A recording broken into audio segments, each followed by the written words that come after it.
Wel, mae rhaid dweud, mae'n braf iawn cael esgus i ddod i Ngregynog. Ni'n dod yma ddwywaith y flwyddyn, Cyngor Yr Hydref a'r Gwanwyn, a mae'n lle bendigedig a dweud y gwir i gynnal cynhadledd.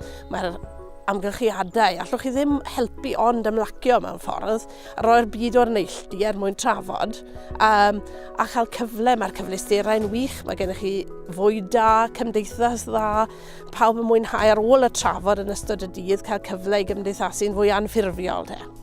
Pawb yn cael llawer o hwyl hefyd, mae rhaid dweud.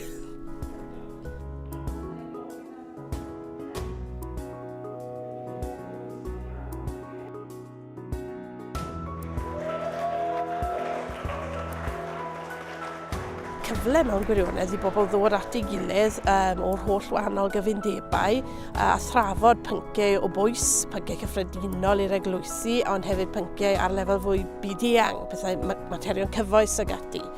Mae'n gyfle i ni gyd ddod at ein gilydd, clywed beth sydd wedi bod yn digwydd, mae'n gyfle gael adroddiadau, bobl sydd wedi bod mewn cynadleddau, mewn gwahanol rannau o'r byd, a hefyd materion fel materion mwy lleol.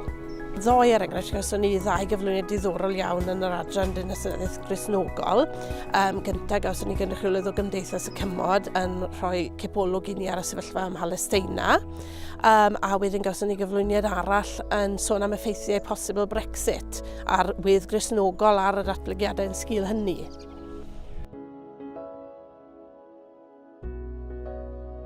Mae yna gynifer o wahanol bobl yn dod o'r gogledd pella reit lawr i'r de, dwyrain a gorllewin.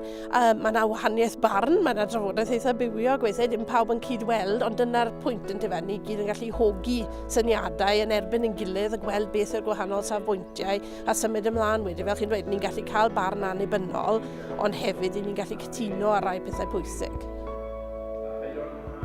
Dyna un o'r brif ddibenion y cyngor mewn ffordd gyda bod ambell un wedi galw fe rhywbeth o think tank i'r Undeb. Peth pwysig yw bod yna gynrychiolwyr o bob cyfundeb. Maen nhw gyd yn frwd i fod yma, a wedyn maen nhw'n mynd nôl ag adroddiadau i'w cyfundebau ag i'r eglwysi unigol o hynny, fel bod yna bwyntiau gweithredu i ni gyd cyn digwydd cyngor yma, Cyngor Yr Hydref yw hwn. Ni'n cael pwyntiau bwled ar gyfer gweithredu yn ystod y gaeaf, felly ni'n edrych ymlaen wedyn y symud ymlaen o hynny am mis Mawrth yn Cyngor y Gwanwyn.